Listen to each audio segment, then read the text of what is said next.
गांव का चौक जीवन से धड़कता है। बच्चों की हंसी एक उज्जवल धूप में दैनिक दिनचर्या की फुसफुसाहट के साथ मिल रही है। अचानक एक शहर का उद्घोषक चौक में घुस जाता है। उसकी आवाज शांति को भंग करती है।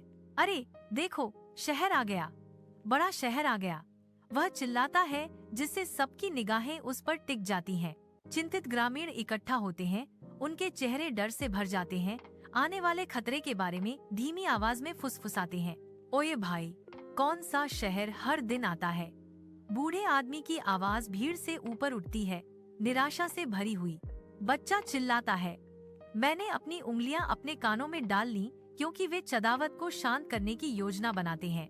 गांव का चौक जीवन से गुलजार है क्योंकि चिरावाड़ अंदर आता है। उसका चेहरा हाँफते हुए उत्साह से लाल है। शहर आ गया, चिरावाड़ घोषणा करता है। उसकी आवाज चौक में गूंज रही है। अगर शहर आ गया है तो शांति भी लाओ, ग्रामीणों ने जवाब दिया। उनकी आवाजें थकी हुई निराशा में एकजुट थीं।